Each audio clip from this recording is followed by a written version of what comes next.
vim lhe apresentar um pouco sobre o livro A Doença por Trás da Doença, aspectos de psicossomática e de ecologia da pandemia do novo coronavírus. Tá? Esse é o título completo do livro. A gente chama ele de A Doença por Trás da Doença. A Doença por Trás da Doença é um livro enxuto, ele é pequeno, é de fácil leitura, tá? Apesar de que muitas das falas estão referendadas por publicações científicas.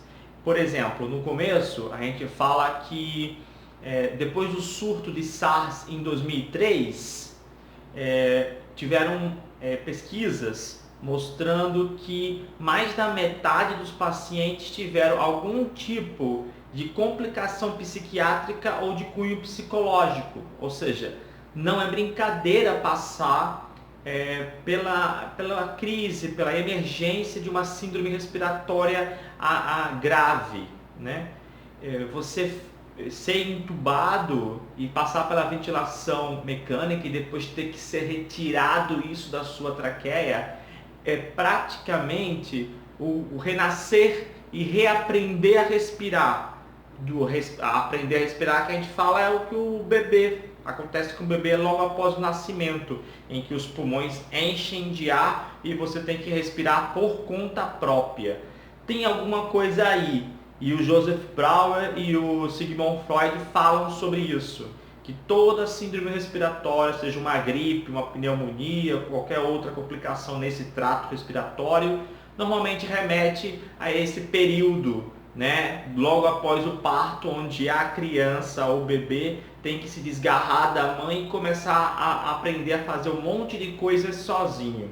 Para os aspectos de psicanálise, nós trouxemos a terapeuta integrativa Cristina Cairo, que é brasileira e fala muito sobre a linguagem do corpo, a metafísica da doença ou da saúde. Nós trouxemos também alguns aspectos da fala do Luiz Chiozza, que é um médico e psicanalista argentino, e é ele que traz esse gancho sobre a visão do Freud e a visão do Joseph Brauer. Eu também trouxe um pouco do que a Melanie Klein fala, para a gente falar sobre esse desaparte, essa sensação de angústia ou de desolação, né? Porque um dos aspectos, né, dessa doença é você sentir que não há espaço para você viver a sua própria vida. Então lhe falta fôlego, você fica claustrofóbico num ambiente fechado. Você tenta respirar, mas não consegue. Então assim, para quem eu quero saber mais sobre os sintomas. Quem traz pra gente, a fonte que nos traz a informação é a Cristina Cairo. É fenomenal o trabalho dela e os livros dela são referências na área de psicossomática. E aí vocês vão ver o desdobrar da febre, o que é a tosse, o que é a coriza e cada um desses sintomas. Inclusive vamos dar uma olhadinha na repercussão mais grave do problema da Covid-19, que já não é no trato respiratório, é alguma coisa no sistema circulatório linfático. Então assim, o sistema imunológico e o sistema da distribuição do sangue. Então você tem também uma doença, um acometimento que pega na questão do sangue, da coagulação, da hemorragia. Você vai ter um problema generalizado no corpo, que é quase uma autoagressão, se levarmos em consideração a simbologia da sepse. Então esses são os aspectos de psicossomática. Falam muito sobre o que está acontecendo com cada um dos indivíduos que estão ficando doentes, né?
carinhosamente, eu quero lhe convidar a aprender mais sobre esse assunto.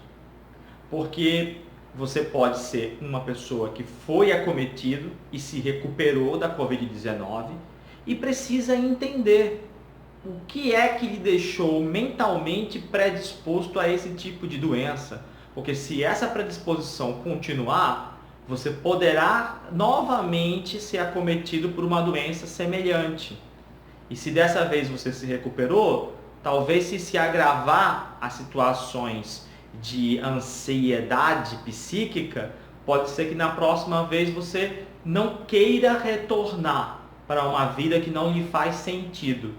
E se você é um profissional da saúde, as pesquisas sobre o SARS, sobre surtos epidemiológicos anteriores, também mostraram que os profissionais de saúde que estão na linha de frente em áreas de isolamento, lidando com a parte crítica, também podem ajudar a prevenir futuras implicações